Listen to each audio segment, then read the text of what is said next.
Hello, everyone. Welcome to the 96th Online Spintronics Seminar. It is my great pleasure to introduce today's speaker, Dr.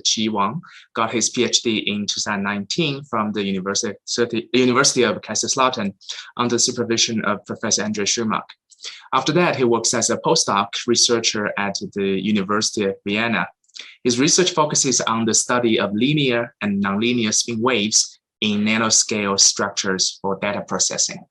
So without further ado, Dr. Wang, please go ahead with the talk. Thank you for the kind introduction. I'm Wang from the group of Nano-magnetism and Magnonics group in University of Vienna. So today I want to talk about the Nano-magnonics from in-plane to out-of-plane. First, working in the group of Nano-magnetism and Magnonics group, which is led by Professor André Schirmack. Here I present the work, also collaborate with other groups like the TU Kaiserslautern, Philippe Piero, and also Roman Verba. He support our theoretical analyzing. So our motivation of study is the Moore's law will go to end soon. Especially during last 20 years, the frequency of our chip is almost constant, mostly due to the Joule heating. So the post-CMOS technology is really required. So the requirements is the low energy consumption, CMOS compatibility, and the small size and high frequencies. So what we want to do, we want to do the wave-based computing. So in the electronic device, the information is carried by the electron. The electron has only 1 degree of the freedom, just 1 or 0. But if we switch to the wave, we immediately get another degree of freedom. So we have the amplitude and also we have the phase.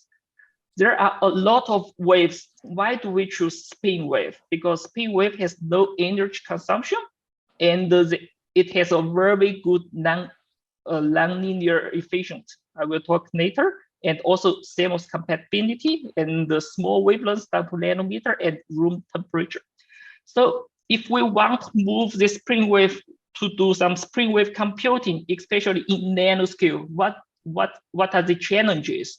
The first is the spin wave characteristic in nanostructure is still unknown, or they didn't do too much study on this point. And the second one, can we build some universal unit like the transistor in CMOS?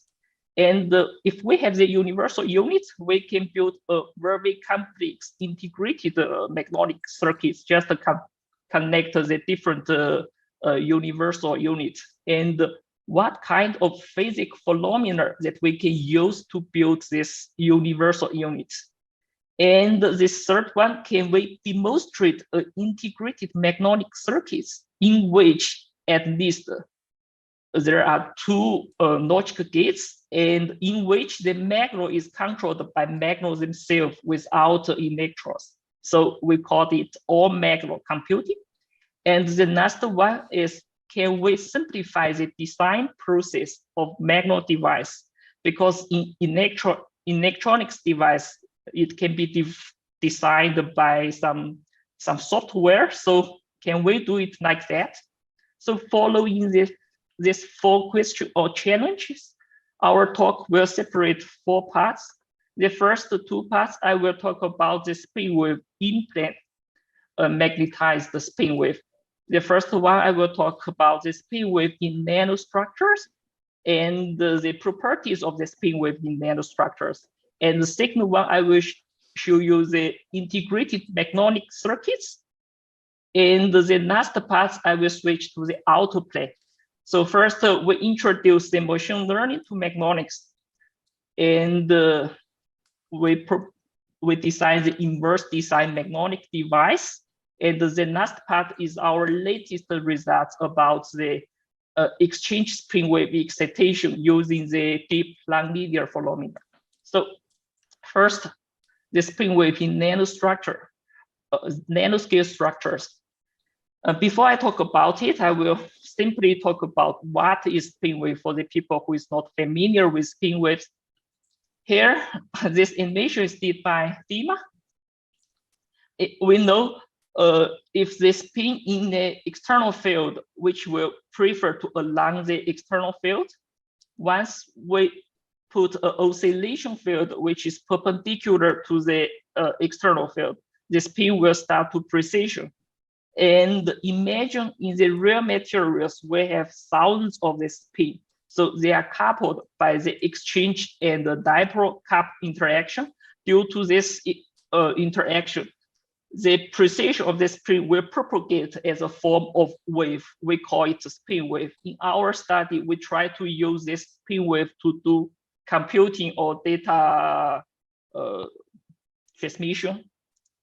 So first, we want to study the spin waves in nanostructure. Here we choose the iron garnet, which is the best materials for spin wave because it has the largest spin wave lifetime and the smallest damping. So here's the parameters of the X that we use for the experiment. We first fabricate the different weights of the waveguide. Here is 1 micrometer and here is 50 nanometer. We use the Brillouin Light Scattering to measure the spin wave, the frequency of the spin wave. For 1 micrometer, we get the frequency is around 5 gigahertz, which is similar to the analytic theory. But for 50 nanometers, the analytic theory gave us around 7 or 8 gigahertz. But in the real experiment, we just get around 5.4 gigahertz. So in order to understand why the difference from the classical theory to the experiment, and we did some mu-max micromagnetic simulation. So we extract the spin wave profile across the width of the waveguide. For 1 micrometer, we found the amplitude of the spin wave and the age of the waveguide is somehow partially pinned, which is very similar to the theory prediction. So, but for 50 nanometer, the amplitude of the spin wave across the width of the waveguide is almost constant. So if we move down to 50 nanometer, the spin waves are fully unpinned and the age of the waveguide. Then this fully unpinned spin wave in nanoscale will give us a very large dipole interaction. So imagine you have a very large precession angle and the age of the waveguide, it will create a very large dipole field. So follow this idea, we thought if we put a larger waveguide close to this one, what will happen? This is what we do. And we put additional waveguide close to the original one, and we just excite the spin wave in one of the waveguides. And here is the simulation results. We found the spin wave will couple from one waveguide to a larger and back, which is very similar to the coupled oscillator, the energy transfer between the two balls due to the line between them. So, but here we don't have the line between the two waveguides. This energy transferring is caused by the dipole interaction. So we can extract the energy from the waveguide 1 and waveguide 2, the black and the red dots. So we clearly see the energy can completely transfer from one waveguide to another, just after a distance. This distance, we call it coupling length. So in order to understand the physics behind it, we simulate the dispersion curve for the single waveguide and coupled waveguides. So compared to this dispersion curve, we found for the coupled waveguides, this first modes or second modes has separate into symmetry and anti-symmetric modes. So due to this splitting, once we fix the frequency to excite the fixed frequency, we simultaneously excite the symmetry modes and anti-symmetry modes due to the constructive and destructive interference of the symmetry and anti-symmetry modes. So the energy will completely transfer from one waveguide to another. And we can easily calculate the coupling length L equal to pi over delta K. The delta K is the difference between the symmetry and anti-symmetry modes. So follow this idea, what we can do a lot of things. For instance, if we change the different, we design the directional coupler. Here we have a very large gap.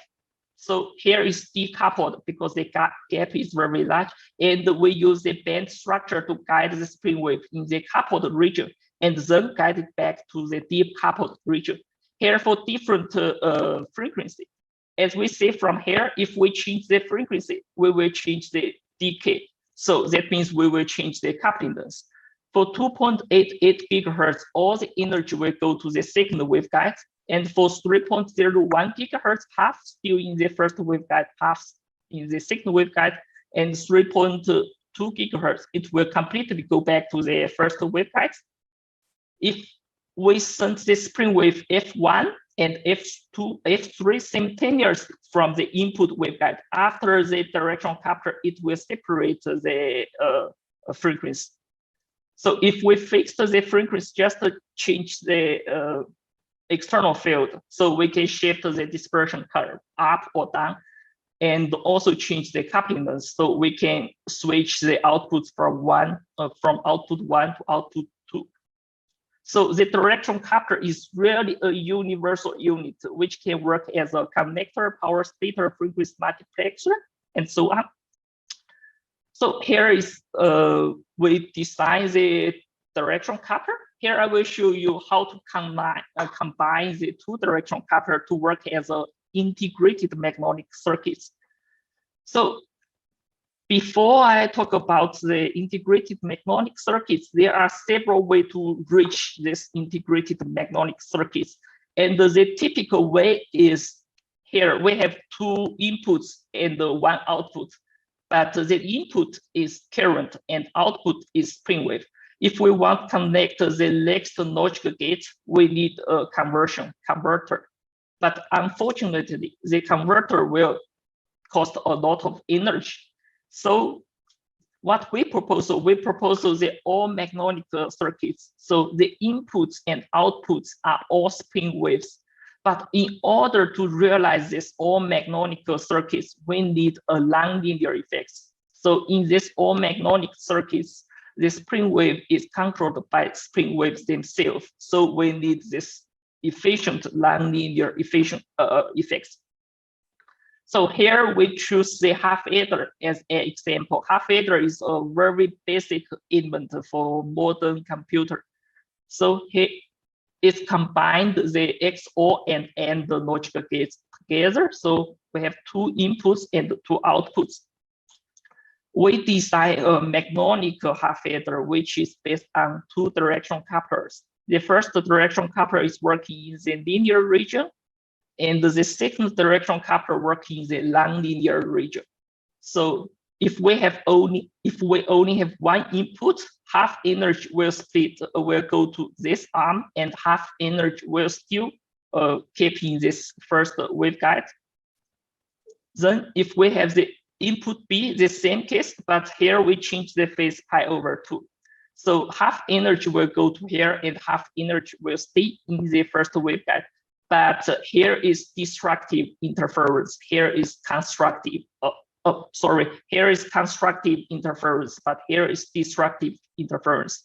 That means for one input, the inputs of the directional coupler 2, the energy is completely different. So the directional coupler 2 work in the nonlinear region. If we have a low power input and all the energy will be guided into output 1.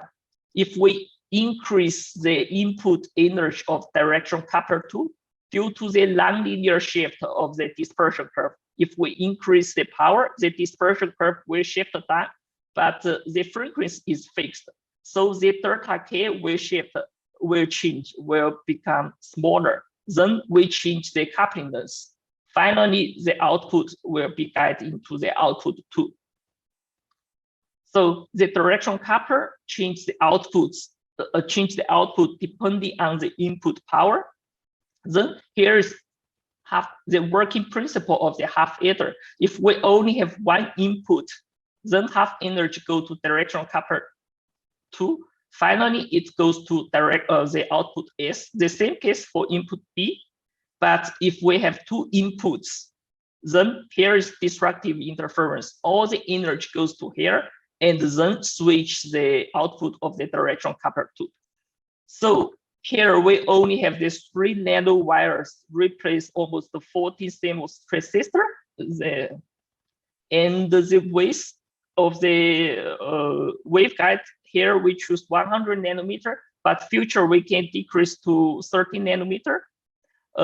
This size is comparable to the 7 nanometer CMOS technology, the half-adder, but here we still need an amplifier to bring the energy back to the normal. So here we also did the experiments about the directional coupler. Here we put a U-shaped antenna to excite the spring wave, and the width of the waveguide here is a real experiment is 350 nanometer. The gap is 320 nanometer, and the coupled length is 3 micrometer. So we fixed the power just to change the frequency. So for 3.465 gigahertz, all the energy goes to the second waveguide, and the 5.55 or 3.55 gigahertz as a splitter, half energy in the first waveguide, half energy in the second waveguide. And then if we continue increase the frequency, it will go back. More interesting if we fix the frequency. Like here, 3.465 gigahertz, and then we increase the power.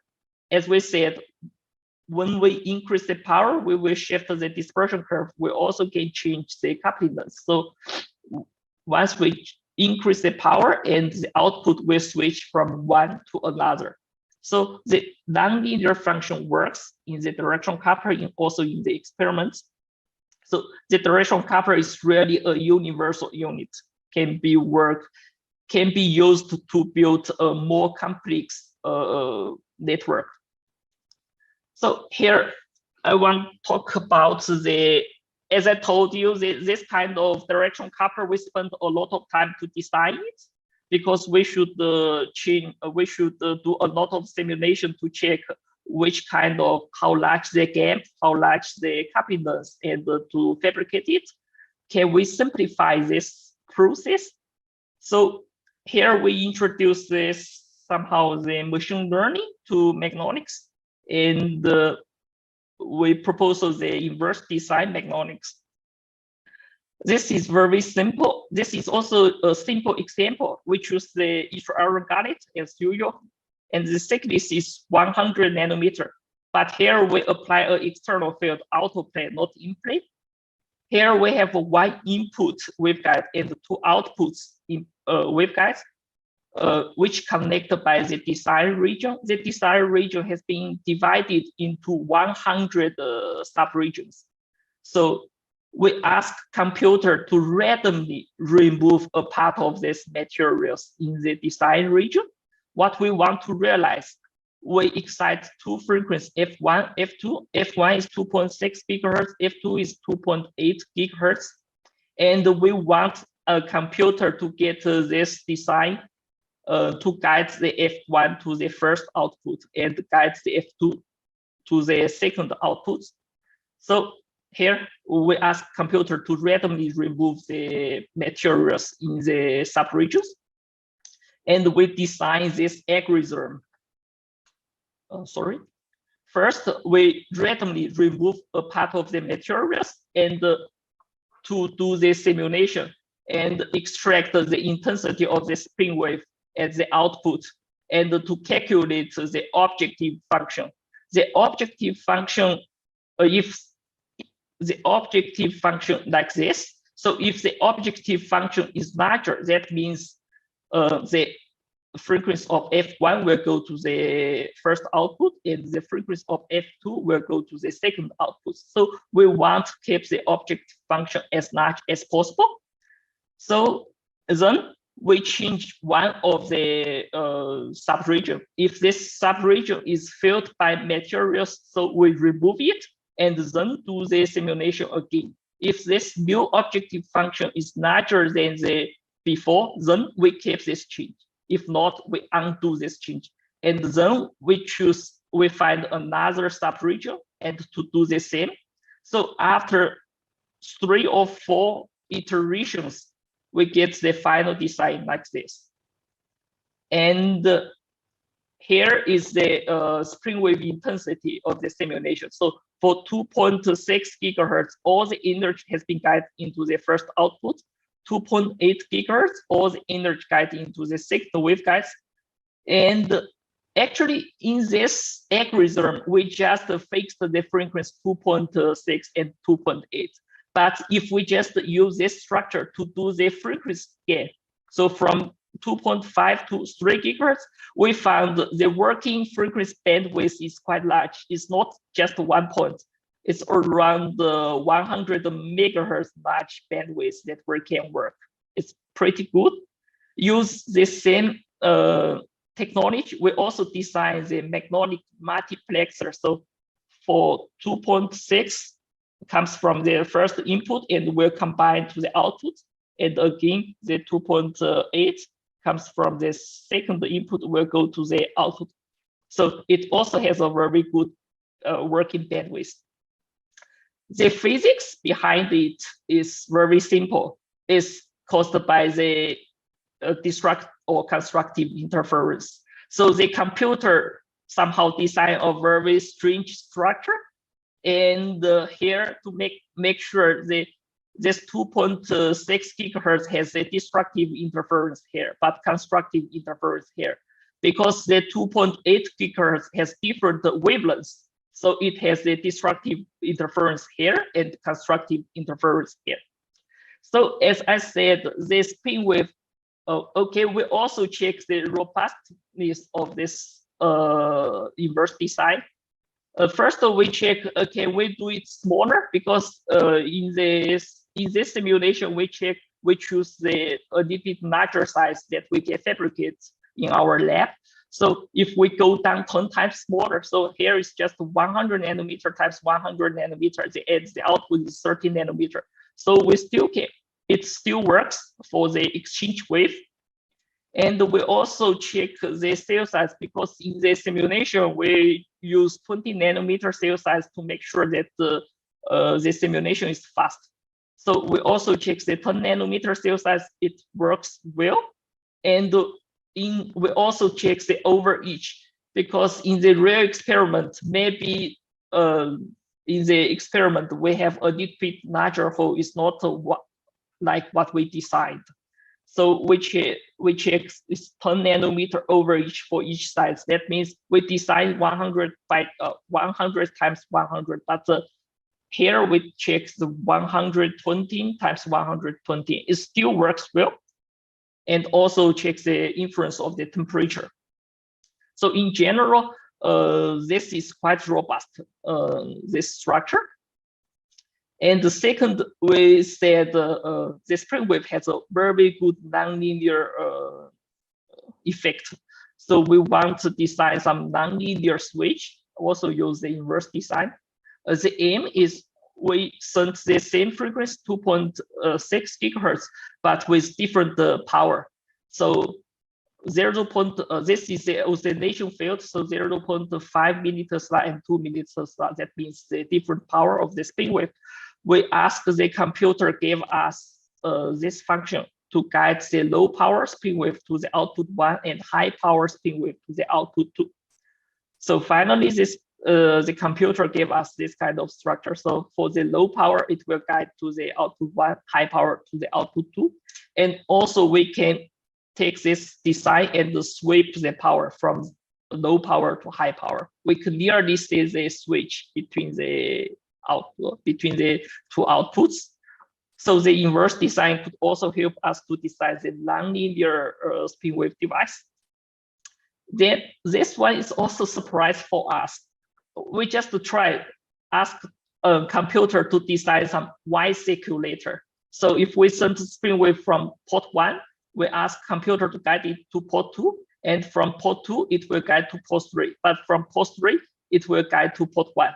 So it also has a good working bandwidth.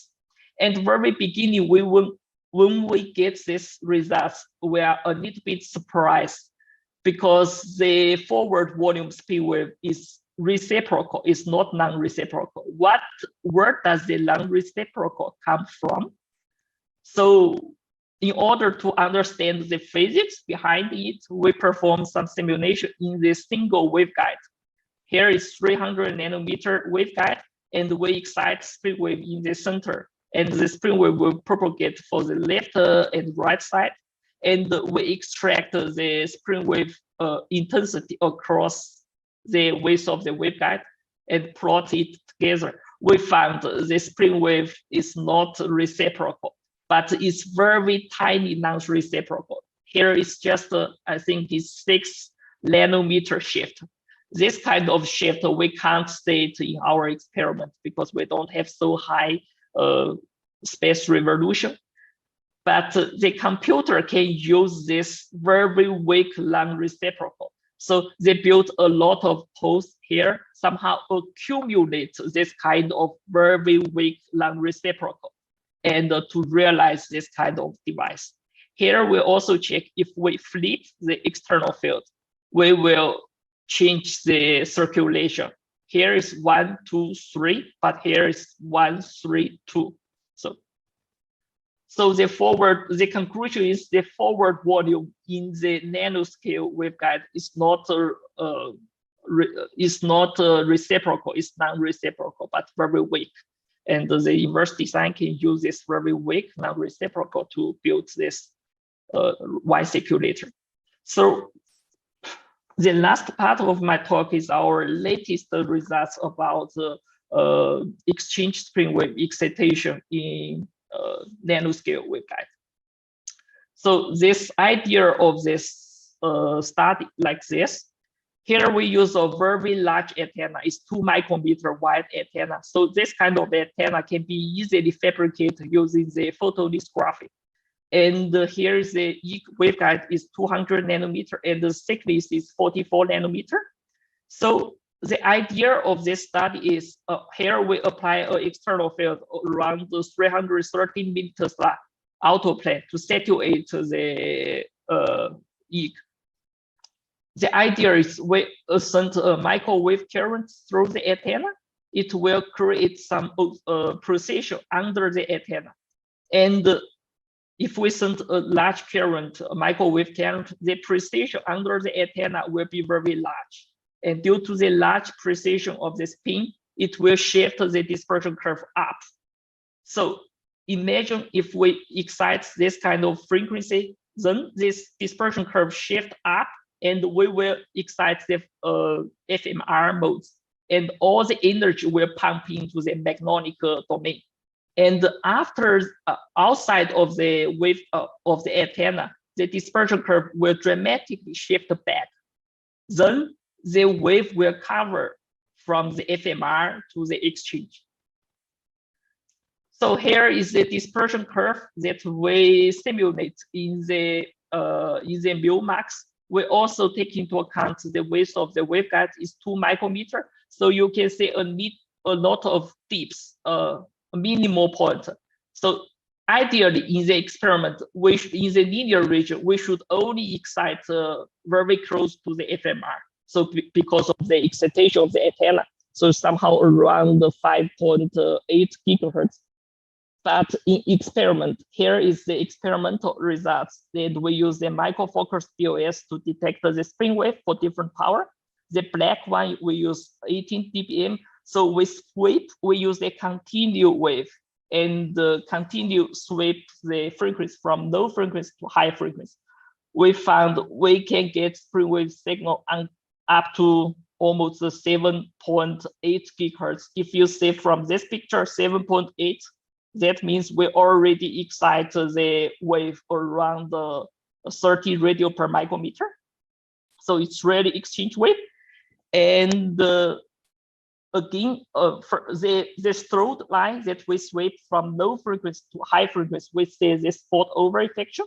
Here it jumped down. And if we sweep from high frequency to low frequency, is the dashed line. So we have a very large gap between the up sweep and down sweep. This is the bistability. So it's well known for the forward volume. And in order to include in order to make sure this is the nonlinear frequency shift, not the heating, So we also use the pulse.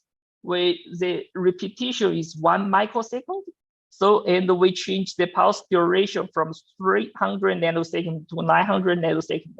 If this nonlinear shift is caused by the heating, that means we should see a strong shift in this curve.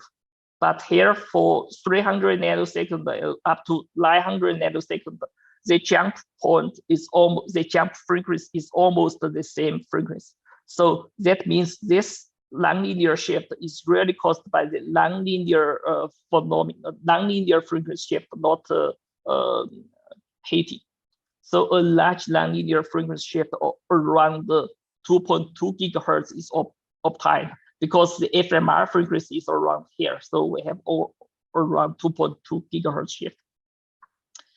So what can we get from this large nonlinear shift? Here is the simulation. We simulate, here is the width, the length of the waveguide. Here is our antenna. So the first figure is the field distribution of the antenna. So we have the HX, HZ, and here we extract the internal field of the waveguide from the Billmax.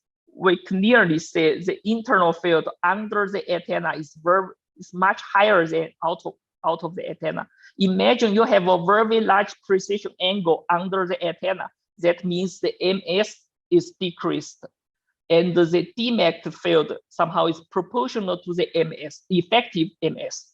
So the Dmax field will decrease, then the internal field will increase. So under the antenna, we have a very large internal field, and outside of the antenna, due to the decreasing of the precision angle, then the internal field will decrease and finally go to normal.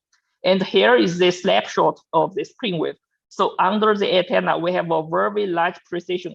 Here is the precision angle. So we have almost 60-degree precision angle, and the outside of the antenna, the precision angle will decrease to around 30 degrees. And here is the wavelength 200 lighting nanometer just outside of the waveguide. So here is the dispersion curve with different precision angles. So underneath the antenna, we have a very large precision angle, the blue one. And the black one is the linear region, so the ground state of the spin wave, the black one. Here we excite the frequency of 7.6 gigahertz. So we shift the dispersion curve to the blue one to match the fMR frequency. Then we pump a lot of energy to the fMR modes, and just outside of the antenna here, the dispersion curve already shifted back. So 37 degree, and this wavelength will convert from the k equal to 0 to k equal to almost 20. The wavelength is around 300 nanometer. Then with the propagation of the spin waves, the precision angle decreasing, and finally we get this wavelength around 230 nanometer. So the spin wave with 230 nanometer wavelength has been excited, but here all these things are micromagnetic simulation and analytic theory. We didn't get any direct evidence from experiments because our BLS couldn't measure the wavelength of somehow 200 nanometer. But our BLS can get the group velocity of the spin wave. Because for imagine this black curve for different frequency, we have the different group velocity. So if it's really here, that means we should have a very large group velocity compared to the low frequency. So we use pulse and do light scan. So we get this kind of curve. We fit the falling time. We use the linear fitting. This is the falling time and the position. So we can calculate the group velocity as a function of frequencies. Then the black one is the analytical theory, and the red dots comes from the BLS measurement. So it's really show that for the high frequency, we have a very large group velocity, so around 0.6, which is almost 3 times larger than the dipole region.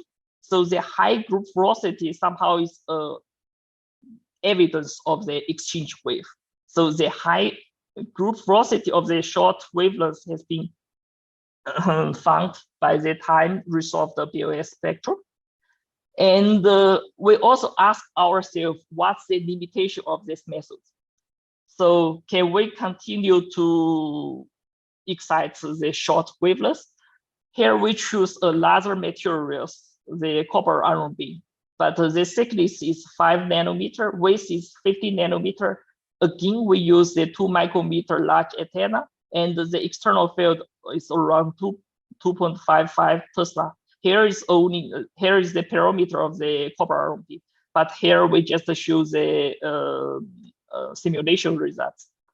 So this is the dispersion curve from the analytical calculation, and here is the simulation. So for the copper iron beam, here we also can reach around the 50-degree precision angle, but here we can reach 45 nanometer wavelengths. So in the field, maybe this is really deep exchange wave, so can be reached using the same mechanism. So this now is my conclusion. First, we study the in-plane magnetization spin wave. We first study the basic knowledge of the spin wave in nanoscale waveguide, and then we design the magnonic directional coupler and realize it in experiments. And after that, we built the magnonic half adder. After that, we switched to the out-of-plane magnetization. So first the inverse design, and now we use the steep nonlinear phenomena to excite the exchange spin waves. Thank you. Thank you very much for the interesting talk, and we can thank the speakers using the reactions button. This talk is open for questions, so if you have any questions, please raise your hand on Zoom, or if you are watching this on Twitch, just type your questions in the chat box and I'll read it for you. Dima, please ask the first question. Yep. Hi, Chi. Very nice talk. Hi, Dima. Thank you. Actually, I have a question about inverse design calculations. Have you considered also other shape of holes, quasi-circular ones? I understand that in simulations you have very convenient square shapes because of the cell shape, but would it be changing much the picture if you would have like quasi-circular? Actually, this 10 nanometer over each is not a perfect rectangular. It's still a little bit circle. So ideally, it's possible to consider this different shape, but because we use the mu-max, it's the finite difference methods. So it's better to use this rectangular shape. So how it would change basically the mag fields would be more like. Because we use this is the reason that we use the auto-plane here. So yeah, I also check the in-plane for the inverse design. That works good because of the D-magnetic field. So this is the reason we switch to auto-plane for the inverse design magnonics. Yeah. Okay, thank you. So we have one question in chat. I'm gonna just read it to you. From David, can you please comment on the current challenges of spin wave devices? Using inductive antennas as spin wave transducers seems not practical for application. What would be reasonable approaches to generate and detect the spin waves at nanoscales? Thanks. Yes, this is a good question, and it's also hard to answer. Yeah, especially I think if we want to excite the exchange wave, we have to make this antenna as small as possible. Then we lose the excitation efficiency. But as I showed in the last part, for this kind of excitation, we don't care about the width of the antenna. So ideally, if you make the antenna as large as possible, you will increase your excitation efficiency. So maybe for the forward volume, we can use this nonlinear to excite the spin wave to effectively excite the spin wave. But for backward volume and the mesh bar, I think we're still thinking how to excite spin waves, because there we have to go to nano wire to excite the exchange wave.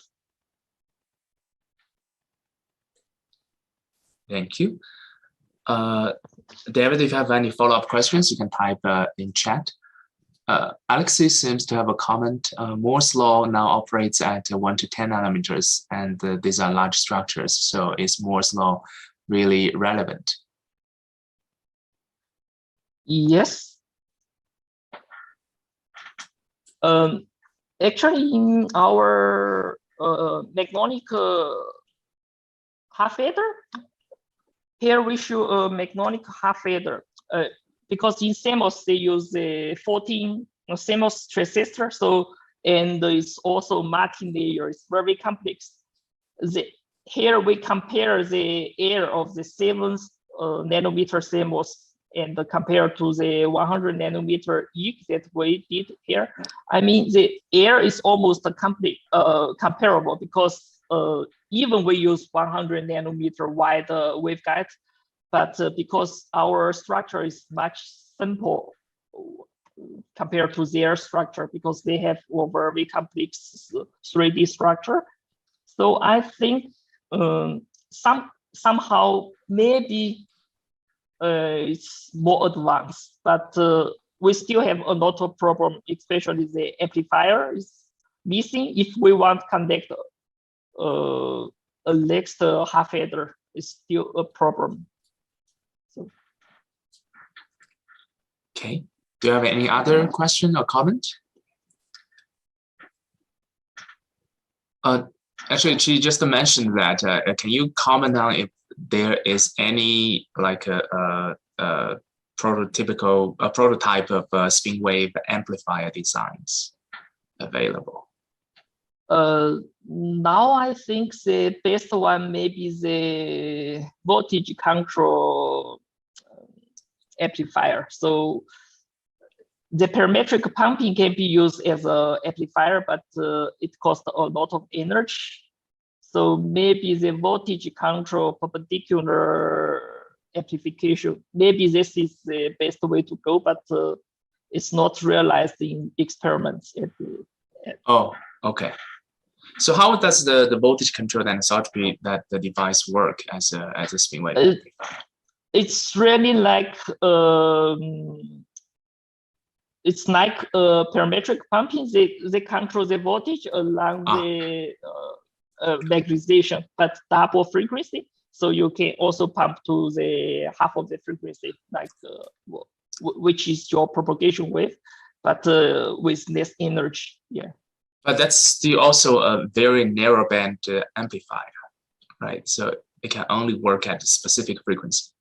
Yes, it's not the full frequency region. I think it's just for special frequency. Yeah. I see. Thank you. Do you have any other question?